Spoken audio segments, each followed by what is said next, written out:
दोस्तों, क्या किसी ने खूब कहा है, चढ़ती थी चादरें बेशुमार उस मजार पर, चढ़ती थी चादरें बेशुमार उस मजार पर, बाहर एक फकीर ठंड से मर गया।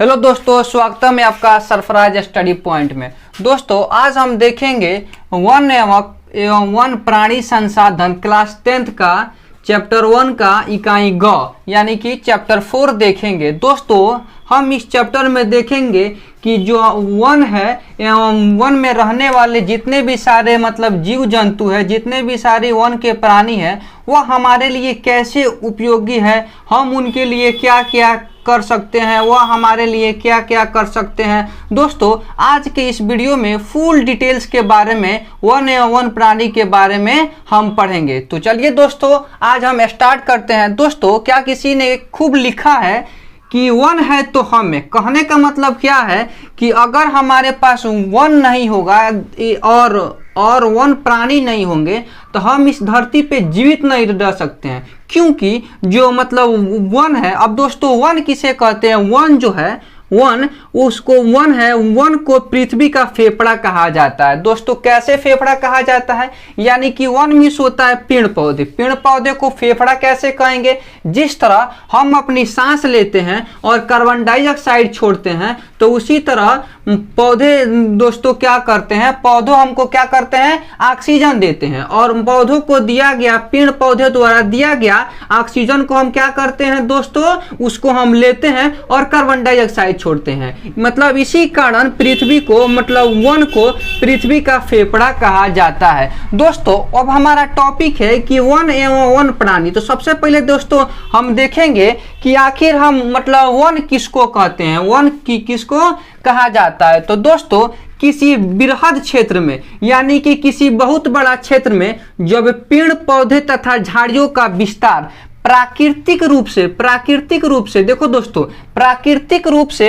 देखने को मिलता है तो उसे वन कहा जाता है। ठीक है दोस्तों, अब उसे क्या कहा जाता है? वन कहा जाता है। कहने का मतलब क्या है कि मान लीजिए हम अपने घर के आगे अगर 50-100 अगर पेड़ लगा देंगे तो क्या है, वन कहलाएंगे? नहीं, वह वन नहीं कहलाएंगे। क्यों दोस्तों? क्योंकि प्राकृतिक ने वन को नहीं लगाया है, हम उस वन को खुद क्रिएट किए हैं, खुद बनाए हैं, जिसके चलते दोस्तों मतलब क्या हुआ है, वो हमको वन नहीं कहलाएंगे। यानी कि वन ऐसे वैसे पेड़ पौधों को कहा जाता है जो प्राकृतिक द्वारा खुद उगते हैं, वह खुद बड़े होते हैं, खुद छोटे होते हैं, खुद गिरते हैं, खुद उनके पत्ते क्या होते हैं? गिरते हैं। और दोस्तों, अब यानी कि वानिकी क्या है? अब हमारा क्वेश्चन आपका टेक्स्ट बुक में वन किसे कहते हैं आप तो बहुत अच्छे से समझ गए होंगे। और इसके बाद आता है कि वानिकी किसे कहते हैं। तो दोस्तों, हम अपनी समाज में जितने सारे लोग हैं वह अपने शौक के लिए या किसी मजबूरीवश या अपनी बाग बगीचे में यानी कि जो कृत्रिम रूप से पेड़ पौधे दोस्तों लगाते हैं। क्या दोस्तों? कृत्रिम रूप से पेड़ पौधे को जो लगाते हैं हम उसको क्या बोलते हैं? वानिकी कहलाते हैं। अब दोस्तों, अगर क्वेश्चन पूछेगा कि वन एवं वानिकी के बारे में आप परिभाषित करिए यहाँ, या वन एवं वन के वानिकी के आप मतलब क्या कर दिए, इसके विशेषता के बारे में बताइए, तो आप दोनों डिफिनेशन लिख दीजिएगा तो बहुत ही अच्छे से दोस्तों समझ में आ जाएगा। दोस्तों, अब हम आते हैं यानी कि वन के विस्तार के बारे में। कहने का मतलब क्या है, जो हमारा मतलब पूरे विश्व में जो हमारा रूस है, क्या दोस्तों? जो रूस है पूरे विश्व में सबसे पहला स्थान पे आता है। क्यों? क्योंकि वहां पे 809 करोड़ हेक्टेयर क्षेत्र में जो है वह मतलब वहां पे वन जो है वह पाया जाता है। कहाँ दोस्तों? रूस में। और दोस्तों, क्वेश्चन अगर आएगा कि हमारा भारत देश, हमारा अपना इंडिया, वह कितने नंबर पर आता है दोस्तों? तो 10वें नंबर पर वन के विस्तार में आता है। यहाँ पे कितने % वन पाया जाता है? तो 68 करोड़ भूमि पे पूरे इंडिया में वन जो है वह पाया जाता है। ठीक है दोस्तों, अगर क्वेश्चन करेगा कि सबसे ज्यादा वन सबसे ज्यादा वन भारत के किस राज्य में पाए जाते हैं, तो भारत के मध्य प्रदेश राज्य में सबसे ज्यादा जो वन है वह पाए जाते हैं। अगर वही क्वेश्चन आएगा कि भारत के केंद्र शासित प्रदेशों में मतलब किस केंद्र शासित प्रदेशों में सबसे ज्यादा वन पाए जाते हैं, तो अंडोबार निकोबार द्वीप समूह में दोस्तों करीब 86.9% जो है वह वन जो है वह पाया जाता है। और दोस्तों जो है तीसरा हमारा पॉइंट है कि वन अनुसंधान केंद्र कहाँ है, तो देहरादून में हमारा वन अनुसंधान केंद्र है, जहां वनों के बारे में रिपोर्ट किया जाता है। दुनिया के भारत के जितने सारे वन है उन सभी के बारे में डेटा वोटा कहाँ रखा जाता है दोस्तों, देहरादून में रखा जाता है। कह रहा है कि आखिर हम किसको वन कैसे बोलेंगे, यानी कि मान लीजिए यहाँ पे कोई भी क्षेत्र है, यानी कि बहुत सारा यहाँ पे क्षेत्र है, यानी कि किसी क्षेत्र का, ठीक है, 33% अगर किसी क्षेत्र में वन रहेगा, यानी कहने का मतलब क्या है कि मान लीजिए यहाँ पे एक बहुत बड़ा क्षेत्र है और यहाँ पे कोई देश का क्षेत्र है, इसमें से 1/3 यानी कि 1/3 में अगर वन रहेगा यानी कि 33 रहेगा, तो उसको 33% रहेगा तो उसको हम वन की श्रेणी में डाल सकते हैं। लेकिन दुर्भाग्यवश दोस्तों हमारे इंडिया में मात्र 23 से 24% अभी वर्तमान में जो वन है वो हमारे इंडिया में पाए जाते हैं। लेकिन दोस्तों हमसे जो यानी कि डेवलप कंट्री जो है या जापान, करीब इसमें 66% वन पाया जाता है दोस्तों। तो हमसे जो जापान है वो काफी आगे हमसे है। और उस तरह 2001 के मतलब रिपोर्ट के अनुसार हमारे भारत देश में हाल ही फिलहाल में दोस्तों कितना परसेंट, 19.27% जो है वह मतलब कुल भौगोलिक क्षेत्र का वन पाया जाता है। अब क्वेश्चन आता है कि 2001 के रिपोर्ट के अनुसार भारत में कितने परसेंट भौगोलिक क्षेत्रों पर वन का विस्तार है, तो दोस्तों मात्र कितना परसेंट, 19%। और दोस्तों क्वेश्चन आता है कि 2001 के वन संरक्षण के रिपोर्ट के अनुसार बिहार में कितने परसेंट वन का विस्तार है दोस्तों, तो 7.1% जो है वह बिहार में वन का विस्तार है। अब दोस्तों कुल मतलब 38 जिले हैं बिहार में, यानी कि 38 जिले हैं, और हमारा दुर्भाग्य देखिए कि इसमें 17 जिले में हमारा जो वन है वह नहीं पाया जाता है। और इंडिया में करीब करीब 20.60% जो हमारा वन है वह पाया जाता है। कहने का मतलब क्या है, हम लोगों ने देख लिया कहाँ कहाँ वन पाए जाते हैं, किस किस चीजों में वन पाया जाता है। अब दोस्तों देखो, अब आता है कि ग्रीन मोफलर क्या है। दोस्तों हम सभी गांवों के रहने वाले हैं, या शहरों में या गांवों में, या अक्सर गांवों में दोस्तों हमको देखने को मिलता है कि इसमें क्या होती है दोस्तों कि मतलब आज जो जितने भी सारे मुखिया होते हैं या मतलब जितने भी सारे गवर्नमेंट होते हैं, वह सभी गवर्नमेंट यानी कि एक बहुत ही अच्छी स्कीम लाई है। उस स्कीम क्या है कि दोस्तों सड़क के किनारे किनारे जब हम कभी चलते हैं तो सड़क के किनारे किनारे दोनों तरफ पेड़ लगाए जाते हैं। यानी तो इसका डिफिनेशन कैसे हो जाएगा, अगर क्वेश्चन आता है कि ग्रीन मोफलर क्या है, तो सड़क के दोनों तरफ सरकार द्वारा लगाए जाने वाले पेड़ पौधे को हम क्या कहते हैं, ग्रीन मोफलर कहते हैं। यह हमको अक्सर गांवों में दोस्तों देखने को मिलता है। अब दोस्तों यानी कहने का मतलब क्या है कि मतलब वन संरक्षण के दृष्टिकोण से, यानी कि वन तो हमारे लिए बहुत ही उपयोगी है। क्यों उपयोगी है दोस्तों, क्योंकि वन हमको ऑक्सीजन देते हैं, लकड़ियाँ देते हैं, बहुत सारे चीज देते हैं। लेकिन क्या हुआ, यानी कहने का मतलब क्या है कि जब प्राचीन काल में यानी कि जब हमको हमारे आदिवासी लोग जो थे वो बहुत ही अच्छे थे, यानी कहने का मतलब क्या था, जब आग का आविष्कार नहीं हुआ था, जब खेती का मतलब के बारे में प्राचीन बारे में लोग नहीं जानते थे, तो उस समय जो वन है वो एकदम सीमित थी। लेकिन जैसे जैसे धीरे धीरे मानव सभ्यता की ओर बढ़ता गया, आगे बढ़ता गया, वैसे वैसे मतलब जो वन है उसकी कटाई हो मतलब कटाई स्टार्ट हो गई खेती के चलते। यानी कि दोस्तों का हुआ, खेती बढ़ गया, मानव बढ़ा, खेती बढ़ा, जिसके चलते क्या हुआ, वन धीरे धीरे वनों का जो है वह मतलब ह्रास यानी कि वनों की कटाई होते गई। ठीक है दोस्तों, अब वही वनों की कटाई के चलते दोस्तों क्या हुआ कि मतलब वन को सुरक्षित रखने के लिए, यानी कि दोस्तों वन को सुरक्षित रखने के लिए वनों को 3 वर्गों में सरकार ने बांट दिया। क्यों, क्योंकि जब मतलब लोग अंधाधुंध वनों की कटाई करने लगे, नदी घाटी परियोजना से वनों की बहुत अधिक मात्रा में जो मतलब क्या हुआ, वन की कटाई होने लगी। ठीक है, तो उन्हीं कटाइयों के वजह से सरकार ने वन को 3 वर्गों में दोस्तों बांटा है। कितने वर्गों में दोस्तों बांटा है, 3 वर्गों में। पहला जो वर्ग है उसको हम बोलते हैं आरक्षित वन, दूसरा उसको बोलते हैं रक्षित वन, और तीसरा है उसको बोलते हैं औगीकृत वन। दोस्तों रक्षित वन यानी कहने का मतलब क्या है, हमारे इंडिया में जो मतलब रक्षित वन है वह करीब 54% पाया जाता है। कितना परसेंट दोस्तों, 54% हमारे इंडिया में करीब पाया जाता है। क्यों दोस्तों? देखो, रक्षित वन कहने का मतलब क्या है कि वैसे वन जहाँ की जलवायु बहुत ही अच्छी है, जहाँ पे पशु चारण नहीं होता है, जहाँ पे आप लकड़ियाँ नहीं काट सकते हैं, जहाँ आप नहीं जा सकते हैं, जहाँ पे आपको जाना यानी कि मानवीय क्रियाकलापों का जाना दोस्तों क्या है, वहाँ आप कुछ भी नहीं कर सकते हैं, उसको हम रक्षित वन कहते हैं। ठीक है दोस्तों, यानी कि पशु चारण कहने का मतलब क्या है कि आप वहाँ पे अपना पशु नहीं चरा सकते हैं। यह हमारे भारत देश में करीब 54% पाया जाता है। करीब आधे से अधिक जो है उसको सरकार ने रक्षित वन के बारे में बोल दिया है। और दूसरा जो है वो बोला है रक्षित वन, यानी कि रक्षित वन कैसे किसे कहते हैं, यह टोटल इंडिया में करीब दोस्तों 29% पाया जाता है। कितना परसेंट दोस्तों? 29%। जितने सारे इंडिया में मतलब वन है उसमें 29% दोस्तों यह पाया जाता है। कहने का मतलब क्या है कि मतलब इसमें यानी कि वनों के आसपास रहने वाले लोगों के लिए कुछ इसमें विशेष छूट दी जाती है, लेकिन इसमें छूट का मतलब ये नहीं है कि आप वनों को नुकसान पहुंचा सकते हैं। इसमें थोड़ी बहुत छूट होती है, इसमें आप पशु चारण कर सकते हैं, इसमें हल्का फुल्का आप लकड़ियों का भी दोस्तों काट सकते हैं। क्यों? मतलब कैसे लोगों की छूट है? जो वनों के आसपास रहते हैं हम मतलब उन्हीं के लिए छूट है। और हम मतलब वैसे वन को क्या कहते हैं? रक्षित वन। और इन दोनों के अलावा दोस्तों यानी कि वैसे वन यानी कि अवकृत वन वैसे वनों को कहते हैं जिसपे मतलब जिसमें अपना समुदाय होता है, जिसमें आप लकड़ी काटिए, घूमिए, खेलिए, कूदिए, यानी कि आप मानवीय क्रियाकलाप कुछ भी करिए, यहाँ पे सरकार को कोई भी मतलब दिक्कत परेशानियों का सामना नहीं करना पड़ेगा। उसको हम क्या कहते हैं? अवकृत वन कहते हैं। यह हमारे भारत में टोटल 17% पाए जाते हैं। और दोस्तों देखो यहाँ पे सरकार ने कितने होशियारी की है कि इसमें आरक्षित वन को 54% ही बना दिया है। कहने का मतलब क्या है कि जब हमारा वन रहेगा तो हमारा पेड़ पौधे भी सुरक्षित रहेंगे, क्योंकि मतलब आरक्षित वन में कोई हमको नहीं जा सकता है। अब क्वेश्चन आपके टेक्स्ट बुक में दिया है कि वन संरक्षण के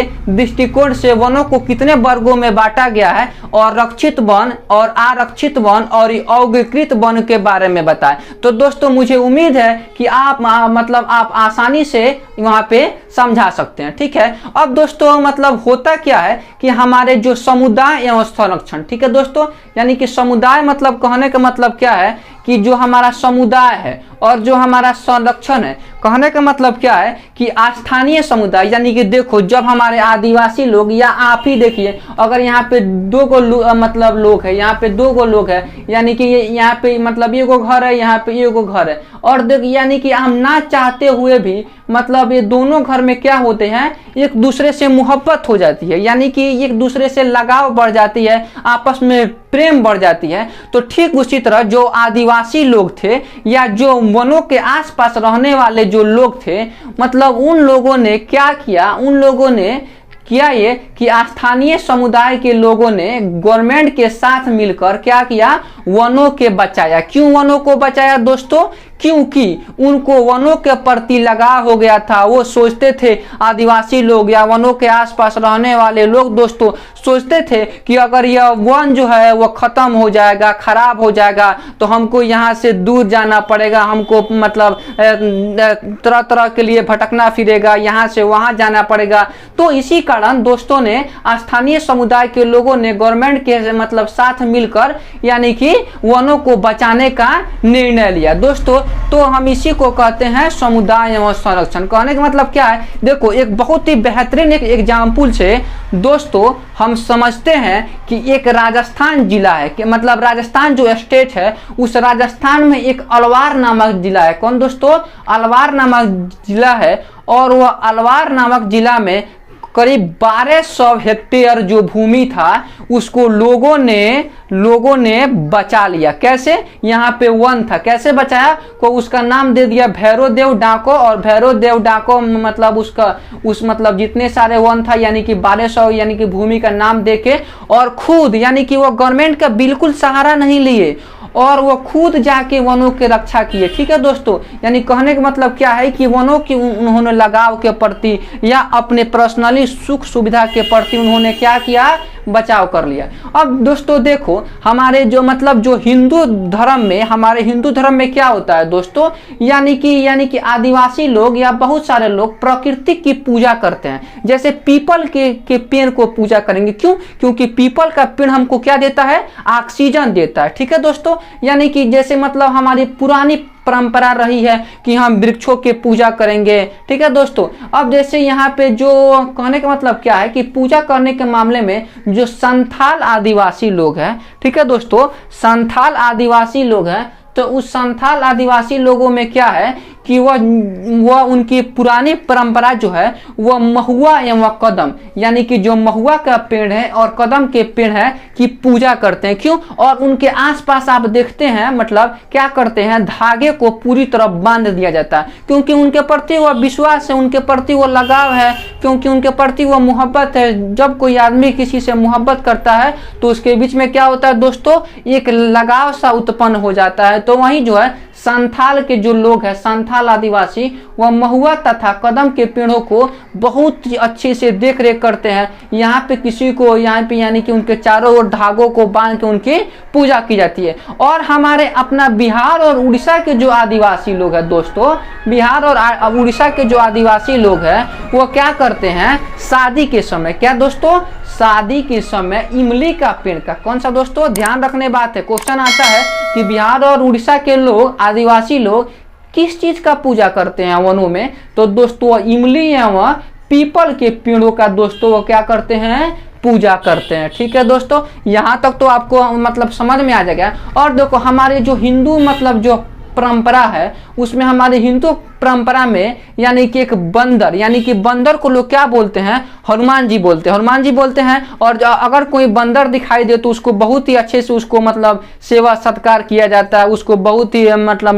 नम्र आंखों से उसको देखते हैं। क्यों? क्योंकि बंदर को हनुमान जी का क्या बताया गया है, एक बहुत ही अच्छा रूप बताया गया है। तो वही कारण कर रहा है कि बंदर को यानी कि लोग नहीं मारते हैं, नहीं कुछ करते हैं, जिसके चलते क्या है, यह हमको बहुत ज्यादा मात्रा में हमको देखने को मिलती है। और दोस्तों एक हमारा जो राजस्थान जिला है वहां में मोर एवं नीलगाय की पूजा दोस्तों की जाती है। ठीक है, मोर की भी पूजा की जाती है, नीलगाय की, वहां के जो लोग हैं वो नीलगाय को अपने पास रख के वहां में हमेशा खिलाते रहते हैं। ठीक है दोस्तों, और दोस्तों एक अमृता देवी नामक एक लड़की थी, अमृता देवी, जिनकी शादी हो गई थी। और मतलब ये कब 1731 ईस्वी की बात है। एक जोधपुर का, राजस्थान का जोधपुर का एक राजा था, और वही राजा जो थे वह मतलब उन्होंने आदेश दे दिया कि इस क्षेत्र में जितने सारे जंगल है उन जंगलों को काटा जाए।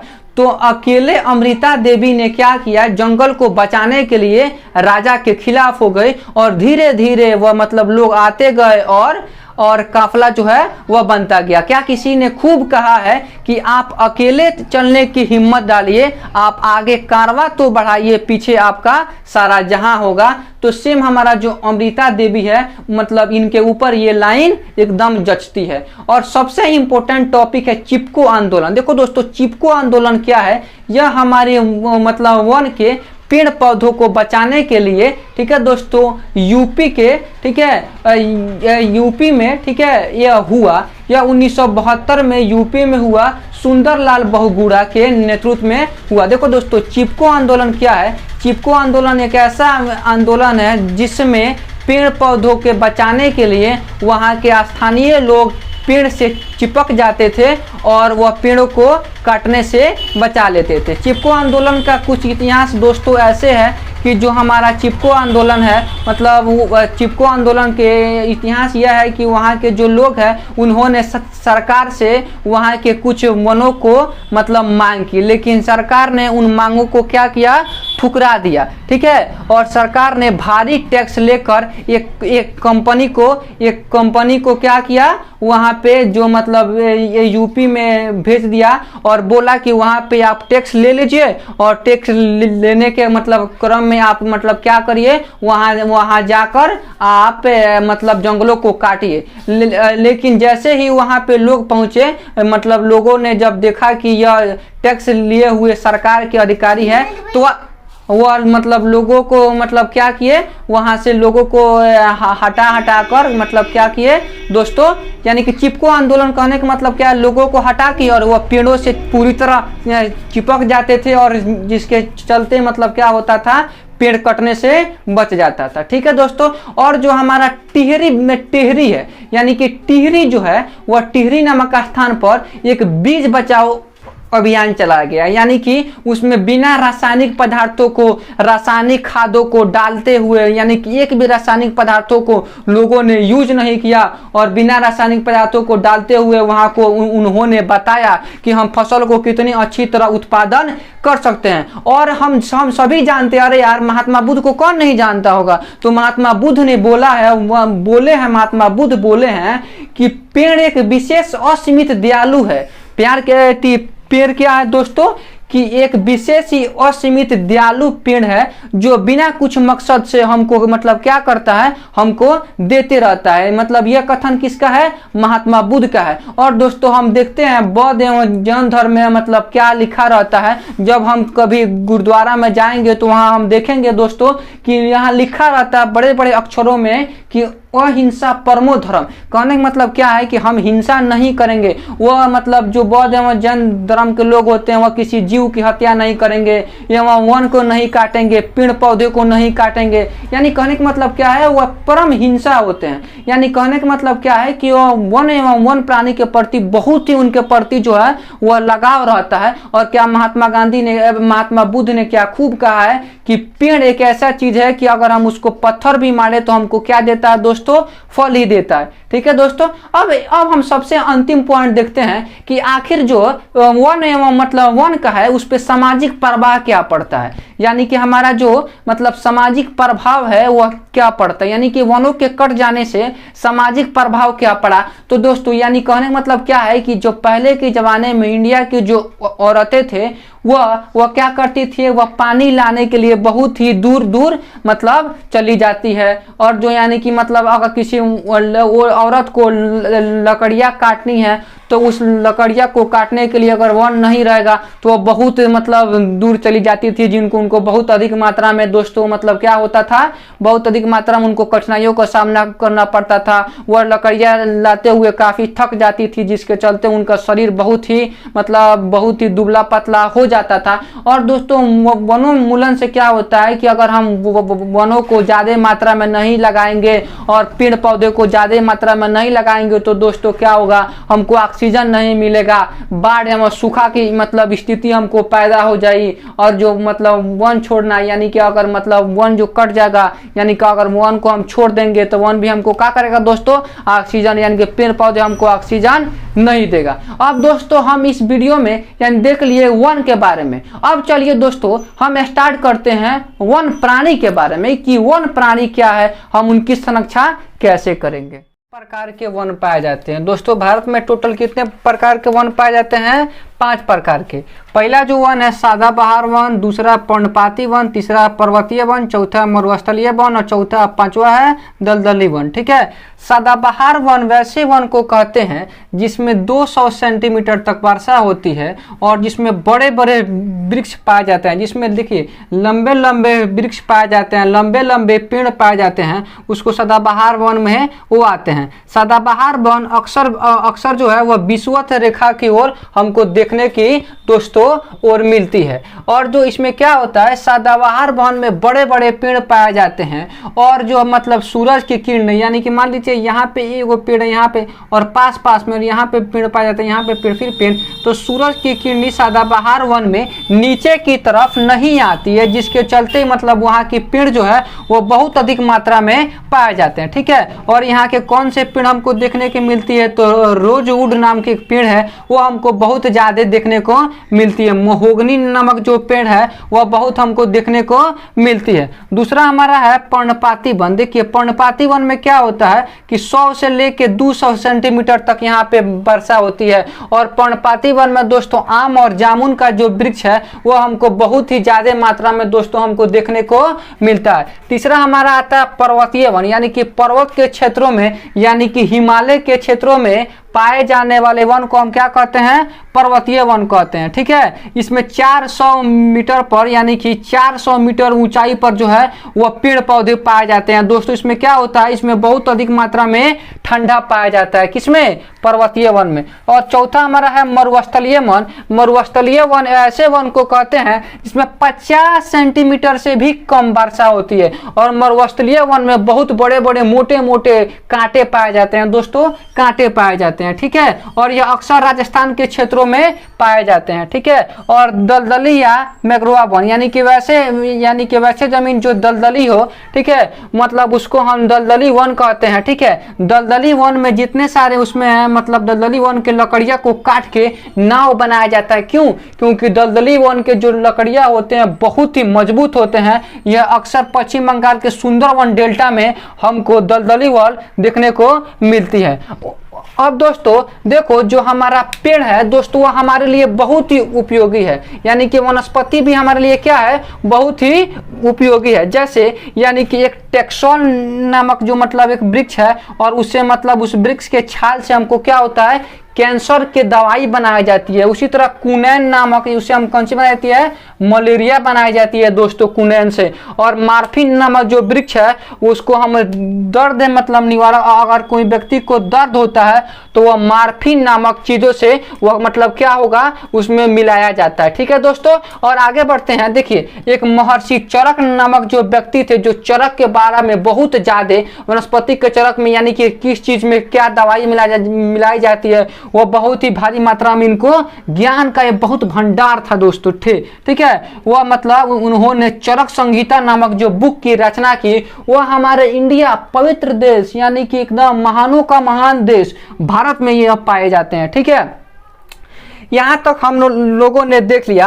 अब हमको देखना है दोस्तों वन प्राणी के बारे में। देखो दोस्तों, वन प्राणी क्या है कि वनों में जैसे हम लोग मतलब कहाँ रहते हैं, हम लोग अपने घरों में रहते हैं, उसी तरह जीव जंतु मतलब कहाँ रहते हैं, वह वनों में रहते हैं। तो वनों में निवास करने वाले यानी कि वनों में रहने वाले मतलब पशु पक्षियों को, यानी कि पशु पक्षियों को हम क्या कहते हैं, वन प्राणी कहते हैं। जैसे मान लीजिए बंदर, शेर, भालू, चीता, ये सभी चीज कहाँ रहेंगे दोस्तों, वनों में रहेंगे। तो हम इनको क्या बोल सकते हैं, वन प्राणी बोल सकते हैं दोस्तों। इस तरह भारत का मतलब राष्ट्रीय पक्षी क्या है दोस्तों, तो मयूर है। ठीक है, हम इसको मोर भी बोल सकते हैं, लेकिन क्वेश्चन क्या आता है, तो क्वेश्चन के ऑप्शन नंबर बी में रहता है मयूर। साफ आंख मूंद के दोस्तों जाना है, बोर्ड के एग्जाम में धाए दे मारना है मयूर। ठीक है, और दोस्तों हमारा जो मतलब पशु क्या है, राष्ट्रीय पशु क्या है दोस्तों, बाघ हमारा है। क्या है, बाघ है, बहुत ही सुंदर दिखता है दोस्तों बाघ। और जो हमारा राष्ट्रीय जो जलीय जीव क्या है दोस्तों, तो हमारा जो राष्ट्रीय जलीय जीव है वो हमारा गंगा की डॉल्फिन है। डॉल्फिन वो ना मतलब मनुष्य की मित्र कहा जाता है, क्योंकि अगर आप बहुत सारे वीडियो में देखे होंगे या मूवी में दिखाया भी गया है कि डॉल्फिन क्या करता है, वो आदमी को मतलब अगर आप समुद्र में गिर भी गए या नदी में गिर भी गए तो वहां पे क्या होता है, डॉल्फिन आपको बाहर निकाल भी देते हैं। ठीक है दोस्तों, अब दोस्तों आता है कि रेड डाटा पुस्तक क्या है। यानी कहने का मतलब क्या है, जिस तरह हम अपनी आधार कार्ड बनवाते हैं काय के लिए दोस्तों, कि हम मतलब हमारे बहुत सारे चीजों में काम आए, हम कहीं खो जाए तो अगर हमारे पास आधार कार्ड है तो हम अपने घर को आ सकते हैं। उसी तरह रेड डाटा पुस्तक है। रेड डाटा पुस्तक क्या है दोस्तों, मतलब इसका आविष्कार 1970 में किया गया। किसने किया, BSI ने किया। इसमें मतलब विलुप्त हो रहे पौधों की प्रजातियों की यानी कि जंतुओं के प्रजाति की, पौधे की प्रजाति को दोस्तों क्या किया जाता है, इसमें इकट्ठा किया जाता है और देखा जाता है कि कौन मतलब कौन वस्तु विलुप्त हो रही है, कौन विलुप्त होने का कगार पर है, कितने हैं कितने नहीं है, उसी को हम क्या कहते हैं, रेड डाटा पुस्तक। यानी कि रेड डाटा को वैसे पुस्तक को कहते हैं जिसमें पशु पक्षियों के विलुप्त होने की संभावनाओं को इकट्ठा किया जाता है। अब दोस्तों देखो, यानी कि हमारे भारत देश में बहुत सारे, ठीक है, यानी कि बहुत सारे प्रजातियां पाई जाती है। इसमें से कुछ 3-4 प्रजाति के बारे में हम आपको बताएंगे। अब दोस्तों सबसे पहले प्रजाति है संकटग्रस्त प्रजाति। यानी कि संकटग्रस्त प्रजाति वैसे प्रजाति को कहा जाते हैं मतलब जो एकदम लुप्त होने की कगार पर है। यानी कि वह जो क्या है, उनके लुप्त होने का उनके ऊपर जो है दोस्तों वो खतरा जो है वो एकदम मंडरा रहा है। मतलब कैसे, जैसे काला हिरण, ठीक है, मतलब जो काला मतलब हिरण है वो हमको कहीं भी देखने को नहीं मिलेगा। मगर माने मगरमच्छ भी हमको अब कहीं कहीं देखने को मिलती है। वो आज से मतलब 10 दिन या मतलब 10 साल 20 साल के बाद ये सभी पूंछ वाले बंदर है, यानी ये गेंडा है, जंगली गांधा, ये सभी जितने सारे चीज है वो आज हमको 10 साल 15 साल के बाद ये हमको क्या होंगे, यह हमको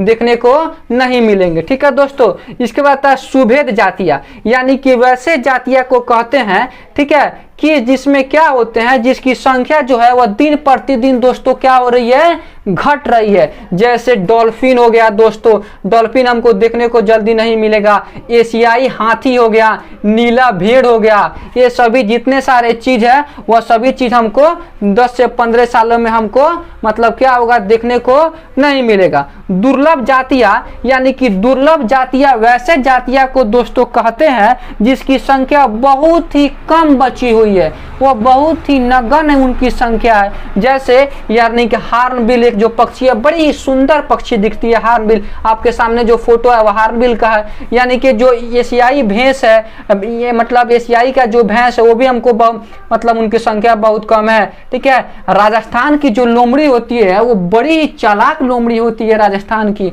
मतलब उनकी भी संख्या क्या है दोस्तों, कम है। अब जो है स्थानिक प्रजातियां, यानी कि वैसे प्रजातियां को कहते हैं दोस्तों जो मतलब स्थानीय क्षेत्रों में रहती है। जैसे निकोबार का कबूतर, अंडमान निकोबार का जो कबूतर बड़ी सुंदर दिखता है, और मतलब जंगली सुअर मतलब इत्यादि। यानी कि ये सभी चीजें क्या है। इसके अलावा आता है दोस्तों लुप्त जातियां। यानी कि लुप्त जातियां ऐसे जातियां को कहते हैं जो विलुप्त हो गई है, जो दोस्तों क्या हो गई है, विलुप्त हो गई है। कैसे विलुप्त हो गई है दोस्तों, वो हमको देखने को ही नहीं मिलती है। जैसे हमारा डोडो हो गया, क्या हो गया दोस्तों, डोडो हो गया, ये डोडो हमको देखने को नहीं मिलती है। और जो है गुलाबी सिर वाली बतख। अब दोस्तों कहने का मतलब क्या है कि गुलाबी सिर वाली बतख, अब आपके टेक्स्ट बुक में क्वेश्चन दिया है इसमें से कौन सी विलुप्त जातियां में आती है, तो गुलाबी सिर वाली जो बतख है वह हमको मतलब देखने को मिलती ही नहीं। अब देखो 1972 ईस्वी में क्या, 1952 ईस्वी में क्या हुआ, वन जीव बोर्ड आया। क्या आया, वन जीव बोर्ड। यह वन जीव जो बोर्ड है उसमें क्या होता है, वनों को संरक्षण किया जाता है, और मतलब इन्हीं को संशोधित करके, संशोधित करके 1972 ईस्वी में वन जीव संरक्षण नियम आया। वन जीव संरक्षण के मतलब नियम के हिसाब से क्या होता है, वनों या वनों के जीवों को संरक्षण किया जाता है। और 1973 ईस्वी में टाइगर प्रोजेक्ट आया। क्यों दोस्तों, देखिए दोस्तों 20वीं शताब्दी में टोटल बाघों की संख्या कितनी थी, 55,000 बाघ थे। ठीक है, लेकिन 1973 आते आते मात्र 1827 बाघ ही बचते हुए, मतलब इन्हीं को देखते हुए हमको इंडिया में टाइगर प्रोजेक्ट चलाया गया। टाइगर प्रोजेक्ट में यानी कि बाघों को सुरक्षित रखने की प्रक्रिया को टाइगर प्रोजेक्ट कहा जाता है। अब दोस्तों सरकार ने कुछ प्रयास किया। यानी कि पहला प्रयास को हम क्या बोलते हैं, मतलब इन सीतु प्रयास बोला जाता है। इन सीतु प्रयास क्या है, यानी कि माने सरकार द्वारा, यानी कि भगवान द्वारा, यानी कि वैसे जंगल जो प्राकृतिक आवास, यानी कि वैसे मतलब वन प्राणी जो प्राकृतिक आवास में मतलब उनको रखा जाता है और वह काफी सुरक्षित होता है, उसको हम इन सीतु प्रयास कहते हैं।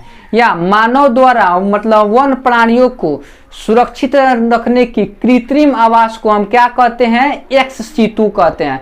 दोस्तों मतलब एक्स सीतु के ही अंतर्गत राष्ट्रीय उद्यान, अभयारण्य और जैव मंडल पाया जाता है। हमारे भारत देश में टोटल मतलब 85 राष्ट्रीय उद्यान है, और यह इसमें बाहरी प्रवेश वर्जित है। राष्ट्रीय उद्यान में क्या है दोस्तों, बाहरी प्रवेश वर्जित है, यानी कि आप बाहर नहीं जा सकते हैं। बाहरी कोई गतिविधियां, सिंचाई, फसल करना हो, फसल उगाना हो, आप उसमें नहीं कर सकते हैं। और मतलब अभ्यारण्य हमारे भारत में कितने हैं, 448 है। यानी कि अगर आपका क्वेश्चन आता है कि ये बेगूसराय क्या भी है, एक अभ्यारण्य है, ठीक है। क्वेश्चन क्या आएगा, कांवर झील कहाँ है दोस्तों, तो कहाँ है, बेगूसराय में, ठीक है। और ये कुशेश्वर कहाँ है दोस्तों, कुशेश्वर झील यानी अभ्यारण्य कहाँ है, तो आपको दरभंगा में देखने को मिल जाएगा। यहाँ अभ्यारण्य में कुछ सीमित छूट होती है, जैसे मछलियां मारने के लिए, मछलियां पकड़ने के लिए, इसमें कुछ छूट होती है। जैव मंडल क्या है, यानी कि टोटल हमारे भारत देश में 16 जैव मंडल पाए जाते हैं, और जिसमें मतलब पूरे वर्ल्ड में 243 जो है वह जैव मंडल पाए जाते हैं, ठीक है। अब दोस्तों ग्रीन बुक क्या है दोस्तों, देखिए ग्रीन बुक ऐसे बुक को कहते हैं जिसमें यानी कि पेड़ पौधे नहीं, इसमें पेड़ पौधे की प्रजातियों के बारे में यानी कि अध्ययन किया जाता है, उनके डेटा रखा जाता है, उसको हम क्या कहते हैं, ग्रीन बुक कहा जाता है। ग्रीन से ही हमको पता चलता है, ग्रीन माने हरा, पेड़ पौधे भी हरे ही होते हैं दोस्तों। अब दोस्तों हमका एक टॉपिक है जैव विविधता क्या है, यानी कि जैव विविधता क्या है, यानी कि देखिए मतलब जो वर्ल्ड में है वह जो मतलब वर्ल्ड में करीब करीब यानी कि वर्ल्ड का 8% जैव विविधता जो है वह भारत में पाया जाता है। करीब करीब भारत में 16 लाख जैव विविधता पाई जाती है। और जो है 1980 के बाद दोस्तों क्या हुआ, जैव विविधता के अंतर्गत 1980 से पहले जैव विविधता के अंतर्गत भारत में बड़े बड़े पेड़ पौधे को देखा जाता था, माने उसमें छोटे छोटे पशु पक्षियों को इग्नोर कर दिया जाता था। लेकिन 1980 के बाद इसमें क्या हुआ, छोटे छोटे मतलब चीजों को भी देखा जाने लगा, जैसे तितली को भी हम मतलब देखे जाएंगे, पतंगों को भी, छोटे छोटे कीड़ों को भी हम देखे जा सकते हैं। और 1991 में क्या हुआ, 6 प्रजातियों की इसमें शामिल भी की गई, छोटे छोटे जातियों को। और इसमें क्या होता है, भारत में करीब करीब 60,000 कीटों भी पाए जाते हैं। अब हम सबसे लास्ट देखते हैं वन जीवों के ह्रास के कारण और वन विनाश के कारण। देखिए वो मतलब वन जीव कैसे कैसे मतलब हमसे दूर हो गए, कैसे कैसे क्या हो गया दोस्तों। तो मतलब वन जीवों में, वन के लोगों में मतलब वन के आसपास रहने वाले वन जीवों में क्या हो गए, भारी मात्रा में उनके खाल, उनके चमड़ा जो है उनके बाजार में उनका काला बाजारी होने लगी, उनकी हड्डी की कालो बाजारी लगी। गेंडा का जो सींग है उनका मतलब आज हमको बहुत कम देखने को मिलता है, उनका सींग बहुत भारी भारी मात्रा में हमको बिकने लगा, ठीक है। तो इसी कारण वन जीवों के ह्रास आ गया, मांस का भरपूर उपयोग होने लगा, लोग शौक से हिरण का मांस खाने लगे, नीलगाय का मांस खाने लगे, यानी कि जैसे बहुत सारे मतलब जीवों का मांस खाने लगे, जिसके चलते क्या हुआ, वन जीवों में ह्रास आ गया। और शिकार का शौक, देखिए दोस्तों पहले क्या, अब तो यह खत्म हो गई, लेकिन पहले क्या था दोस्तों कि वह बहुत जो बड़े बड़े लोग थे वह जंगल में शौक से शिकार खेलने जाते थे, लेकिन अब इसकी कमी हो गई है। प्राकृतिक आवास की कमी, कहने का मतलब क्या है दोस्तों कि आपका प्राकृतिक आवास, जैसे जैसे जनसंख्या बढ़ी वैसे वैसे लोग भी बढ़ते गए, और प्राकृतिक आवास यानी कि जंगलों को काटता गया और वन जीव मतलब वनों के जीवों को इधर उधर भटकना पड़ता था, जिसके चलते क्या हुआ, प्राकृतिक आवास में कमी आ गई, जिसके चलते यानी कि वन जीवों के 3-4 पॉइंट हम लोगों ने क्या किया दोस्तों, देख लिया।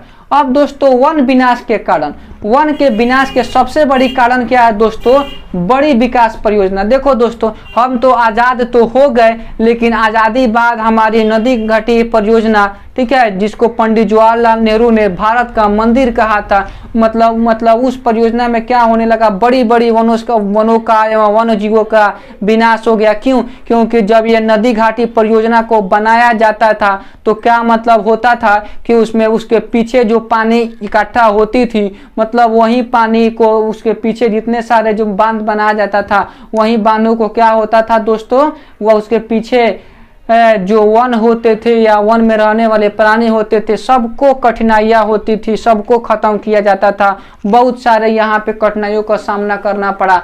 और जो है दूसरा जो है वह खनन कार्य, यानी कि खनन कार्य कहने का मतलब क्या है कि खनन कार्य यानी कि जब बड़े बड़े चीज़ों पर, मान लीजिए कि यहाँ एक जंगल है, जंगल में यानी कि सोना ही सोना मिलना स्टार्ट हो गया, तो लोगों ने क्या किया, सरकार ने क्या किया, जंगल को यहाँ खुद के सोना मिलना, सोना ये ठीक करना स्टार्ट कर दी। इसी को हम खनन कार्य करते हैं, जो पश्चिम बंगाल में बहुत अधिक मात्रा में हमको देखने को मिलती है। तीसरा पॉइंट हमको जनसंख्या वृद्धि। कहने का मतलब क्या है कि हमारी आज जो जनसंख्या वृद्धि बहुत ही महत्वपूर्ण कारक है। हम आगे पढ़ाएंगे भी आगे चैप्टर में। जनसंख्या जैसे जैसे बढ़ रही है, हमारे पास वह मतलब वन के विनाश को, पेड़ पौधे को काटा जा रहा है और हम अपनी आवास को बनाया जा रहा है, जिसके चलते मतलब वन के जो विनाश है वह काफी तेजी से हो रहा है। दोस्तों अगर आपको 10th क्लास का कोई भी चीज का नोट्स चाहिए तो सरफराज स्टडी पॉइंट का जो टेलीग्राम चैनल है उस पे दोस्तों आप ज्वाइन हो जाइए और वहां पे आपको 10th क्लास का किसी भी सब्जेक्ट का आपको वहां नोट्स मिल जाएगा। हम दोस्तों उम्मीद करते हैं कि आपको यह वीडियो पसंद आए। दोस्तों अगर यह वीडियो पसंद आए तो लाइक, कमेंट और सब्सक्राइब जरूर करें। और दोस्तों अगर इससे पहले अगर आपने संसाधन वाले वीडियो या जल संसाधन या संसाधन में उसका उपयोग का वीडियो नहीं देखे हैं तो जाके प्लेलिस्ट में दोस्तों आप उसको देख सकते हैं।